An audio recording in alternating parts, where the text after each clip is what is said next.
Introduction. There is nothing so useless as doing efficiently that which should not be done at all. Peter F. Drucker. It's not surprising that The Effective Executive is one of the most widely read business books in the world. A brief, straightforward book on how an executive can best serve his or her organization. It has, after all, been available continuously for just shy of 50 years. I know I'm not alone in considering it my favorite and most instructive business book. In The Effective Executive, Peter Drucker provides what he promises in the subtitle, a definitive guide to getting the right things done, complete with all the things an effective executive must do to help keep his or her organization afloat. He explains the why and the what to do in a superlative manner, as always. If the book has a flaw, however, it's in not examining the how. How does the modern executive, a somewhat different animal from the executive Drucker defined in 1967, do the job both effectively and efficiently? How does the executive at any level mine that intersection of effectiveness and efficiency to get the right things done right? Let's start with the key definitions. Drucker's book distinguishes between being effective and efficient. Here's how I differentiate the two terms. Effectiveness refers to successfully producing the expected or desired result. It's the degree to which you achieve your objectives, solve problems, and realize profits. In business, effectiveness is summed up by doing the right things. Efficiency is the accomplishment of a job with the minimum expenditure of time, effort, and cost, the shortest distance between a goal and a checkmark.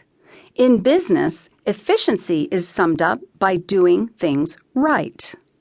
Alone, effectiveness isn't enough to distinguish a good executive, since anyone with the right training or a good manual can do the right things. So can a robot. When effectiveness lacks efficiency, it's often unproductive. A task that should take 4 months to complete can end up taking 14. Additionally, efficiency without effectiveness can go devastatingly wrong. It doesn't matter how well your team climbs Mount Everest if your intention was to climb the Matterhorn. I'm sure you'd agree that executives should work not only to be effective, but also efficient. Doing the right things right combines effectiveness, doing the right things, with efficiency, doing things right, to yield the most profitable and quickest route a leader can take to execute goals. Leaders manage time most productively at the intersection of effectiveness and efficiency.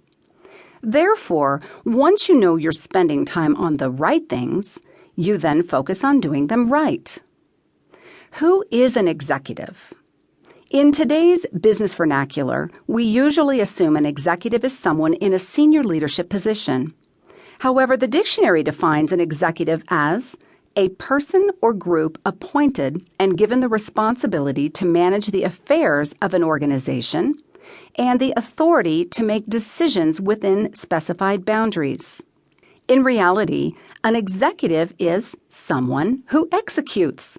Almost anyone with the authority to make significant decisions and whose time is spent producing value and or managing people for the benefit of the organization. An executive might be an emerging leader, a frontline supervisor, a middle manager, a senior leader, or even an individual contributor who hasn't received a title. In The Effective Executive, Drucker outlines 5 effectiveness practices, or what he refers to as habits of the mind, for executives to follow, which I summarize as 1. Understand and control where time goes. 2. Focus on results. 3. Build on strengths.